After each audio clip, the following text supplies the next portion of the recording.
Good morning, y'all. I am about to get out of the house, but I thought I should share this with you all.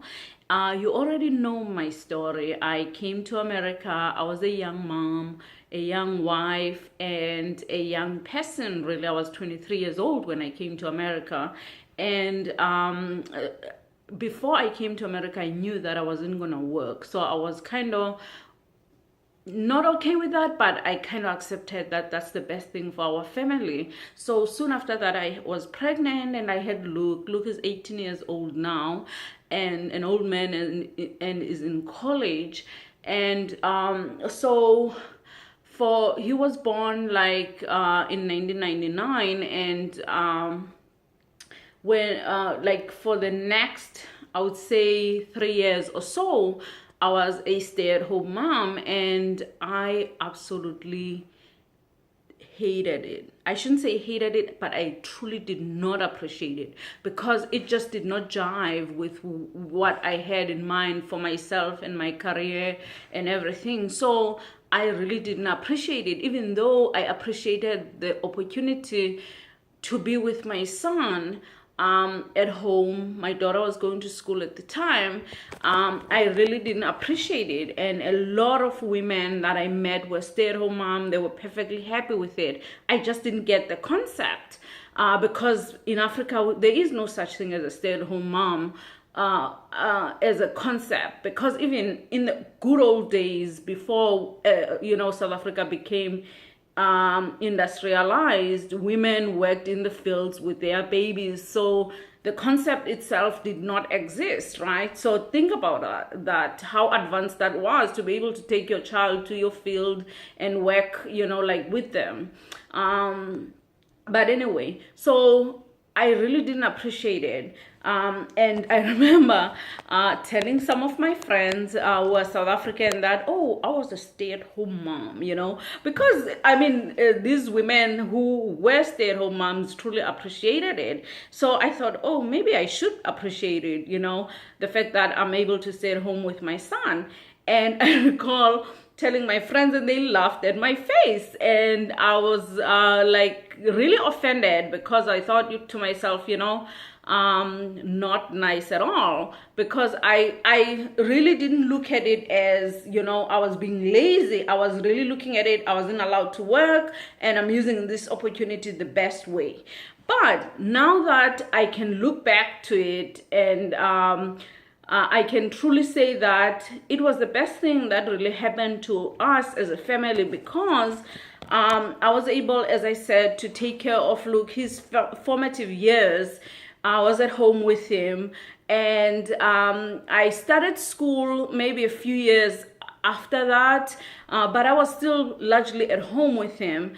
He went to daycare and all of that, but there was no need to absolutely for him to go to a daycare other than to socialize. And so to the stay-at-home moms out there, it may not always look like it's something that you want, but it's really the best thing that can happen to you, especially if you are in a situation where your husband or your boyfriend or whatever you are able to take care of your child and you're not forced to go to work. It's the best thing for the kids because you don't have to spread yourself too thin trying to cope with everything while trying to raise a child. So looking back now, again, I was young. I was raised in South Africa, where we've moved away from valuing the most important things in life, but valuing having a job more than anything, because your worth is derived from having that job. So I had to switch the way I think, and as I said at the time, I didn't see the value, and I absolutely did not like it because I couldn't explain back home. I couldn't explain to my mom. I couldn't explain to a lot of people what does being a stay-at-home mom mean, because that concept, as I said, it's not something that we were familiar with, even though a lot of white people in South Africa, white women, in fact, have what they called half-day ladies, half dames, something like that. I'm not an African speaker, so, but it's a half dag dames, yes, half dag dames, basically half day ladies, who had children. They would work from 9 to 2, and they were afforded that opportunity, and so they didn't have to make a choice between their children and you know, like in their work. They would go home 2 p.m. And pick up the kids and go home and be with their kids for the rest of the day. That's something you don't get in the modern world of work. And so that's something, actually, it would be a nice thing for women around the world to have, especially because most of us work in the office.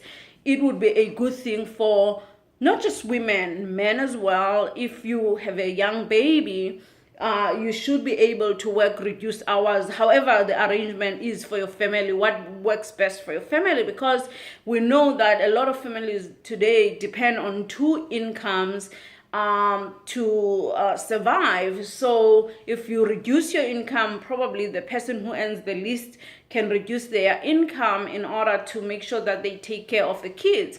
But I just want to say again is that to be able to raise your children and to be at home while your children are going through their formative years, it's a privilege that at the time I didn't appreciate, but now looking back, it was the best thing that, you know, ever happened to me. And for those women out there who are stay-at-home moms, just know that you are doing something that is valuable to society, that is good for your children, and therefore will be good for society. So I just wanted to say this, and I hope you guys are doing well. I will come back with the next vlog. It won't be as long, and I hope you watch all of this. And don't forget to thumbs it up, because guess what? Without the thumbs up, then my videos don't bubble up.